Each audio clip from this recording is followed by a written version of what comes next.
नमस्कार दोस्तों, मैं हूं सुधीर एंड मैं आपको मेरे चैनल पे स्वागत करता हूं। दोस्तों, आज की वीडियो में हम डिस्कस करने वाले हैं इट्राकोनाजोल के बारे में। इट्राकोनाजोल एक दवाई के बारे में जो टैबलेट फॉर्म में आता है, कैप्सूल फॉर्म में आता है एंड आपको क्रीम फॉर्म यानी कि जेल फॉर्म में भी मिल सकता है। चलिए, इट्राकोनाजोल होता क्या है। इट्राकोनाजोल एक एंटी फंगल दवाई होता है, यानी कि एक फंगल इन्फेक्शन के अगेंस्ट में वो वर्क करता है। It help to kill the growth of fungus and used to treat infection of mouth, throat, vagina and other part of the body। इस दवाई को आप कहाँ पे यूज कर सकते हैं? जो फंगस का ग्रोथ हो रहा होगा उसे किल करने के लिए, यानी कि फंगस को किल करने के लिए, या आपकी माउथ, थ्रोट और वेजिनल एंड बॉडी के कोई पार्ट में अगर फंगल इन्फेक्शन इफेक्टेड हुआ है तो आप उसी पर्पज के लिए इस दवाई को यूज कर सकते हैं। दोस्तों, इस दवाई को कब यूज किया जाता है? जब आप फ्लूकोनाजोल टैबलेट यूज करते हैं और फ्लूकोनाजोल टैबलेट की यूज करने के बावजूद भी कोई भी इफेक्ट नज़र नहीं आता है, यानी कोई भी आपको अच्छा रिजल्ट नज़र नहीं आता है, आप इस दवाई को यूज कर सकते हैं। ध्यान रहे कि ये दवाई अपनी मन मर्जी से यूज ना करें, यानी कि सेल्फ मेडिकेशन ना करें, डॉक्टर की प्रेस्क्राइब के थ्रू करें और डॉक्टर को ट्रीट करने के बाद आप इस दवाई को यूज करें। दोस्तों, इस दवाई के यूजेस की बात करें कि इस दवाई का मेन यूज होता है ट्रीटमेंट ऑफ फंगल इन्फेक्शन।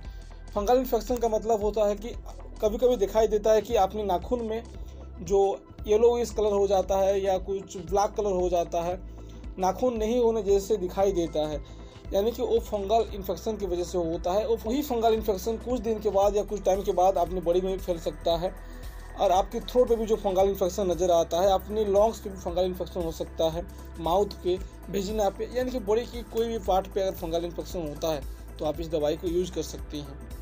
और इस दवाई की डोजेस की बात करें, ध्यान रहे कि इस दवाई तीनों फॉर्म में आता है। क्रीम में भी आ सकता है, क्रीम या जेल में भी, टैबलेट में भी आता है, कैप्सूल में भी आता है।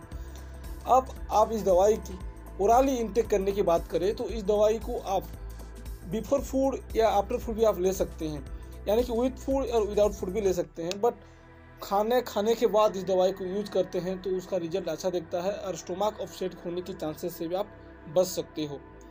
दोस्तों, इस दवाई का जो डोजेस होता है वो 100 mg में आता है और 200 mg में भी आता है। डॉक्टर के प्रेस्क्राइब को फॉलो करें और कहाँ पे 100 mg यूज करना है, कहाँ पर 200 mg यूज करना है, ये डॉक्टर आपको सलाह जरूर देंगे। डॉक्टर अगर आपको 100 mg प्रेस्क्राइब किए हैं तो आप 100 mg यूज करें, 200 mg प्रेस्क्राइब किए हैं तो 200 mg यूज करें। दोस्तों, ये जो दवाई होता है एक अडल्ट इंसान दिन में 2 बार 3 बार ऐसे ले सकता है, बट उसकी फंगल इन्फेक्शन को नज़र में रखते हुए इस दवाई को यूज किया जाता है, क्योंकि इस दवाई अलग अलग ब्रांडिंग में आता है, अलग अलग ब्रांड में आता है। जैसे कि कोई ब्रांड में ये 10 एक स्ट्रिप में 10 टैबलेट आता है, ये 10 कैप्सूल आता है, कहीं कहीं स्ट्रिप में 4 आता है और कहीं कहीं स्ट्रिप में 3 आता है, 5 आता है। ये ब्रांड के हिसाब से इस जो दवाई होता है उसका जो पैकेजिंग अलग अलग आता है। अगर आपकी फंगल इन्फेक्शन काफ़ी हद तक नहीं गया है, शुरुआत हुआ है, तो आप एक दवाई भी दिन में ले सकते। उसके बाद ये जो इट्राकोनाजोल दवाई होता है, ये इट्राकोनाजोल दवाई अलग अलग ब्रांड में आता है। जैसे कैंडी फोर्स 100 में भी आता है, कैंडी फोर्स आता है, उसका 100 mg में भी आता है कैंडी फोर्स 100। 200 mg का क्या आता है? Candy force 200। और उसके बाद आता है इटाजोल 100, इटाजोल 200 mg। इसी तरह से अलग अलग ब्रांड में आता है, अलग अलग ब्रांड में आपको मार्केट में भी अवेलेबल हो जाएगा। दोस्तों, जो ब्रांड जो कोई भी हो, बट ये जो केमिकल कंपोजिशन इट्राकोनाजोल होना चाहिए, एक एंटी फंगल है, ये इट्राकोनाजोल होना चाहिए। अगर इट्राकोनाजोल मेडिसिन उसमें अवेलेबल है तो कोई भी ब्रांड हो उसका असर वही करेगा। दोस्तों, उसकी साइड इफ़ेक्ट की बात करें, दोस्तों हर एक दवाई का साइड इफ़ेक्ट होता है। अगर इस दवाई का भी कुछ साइड इफ़ेक्ट की बात करें तो सोर थ्रोट हो सकता है आपको, एंड कॉफ हो सकता है, एंड आपका जो रेडनेस भी हो सकता है, हेडेक भी हो सकता है। ये सारे कुछ कॉमन साइड इफेक्ट नज़र आता है। नाउजा भी हो सकता है, बट ये जो साइड इफेक्ट होता है कुछ देर के बाद डिसअपियर हो जाता है। अगर कोई अलग साइड इफेक्ट नज़र आता है और साइड इफेक्ट जो होता है वो डिसअपियर नहीं होता है तो अपने डॉक्टर को ज़रूर कंसल्ट करें। और प्रिकॉशन की बात करें तो हर एक दवाई में एक स्पेशल प्रिकॉशन होता है। इस दवाई की बात करें कि कोई भी लिवर इन्फेक्टेड पर्सन इस दवाई को यूज़ करने से पहले अपने डॉक्टर को ज़रूर पूछे।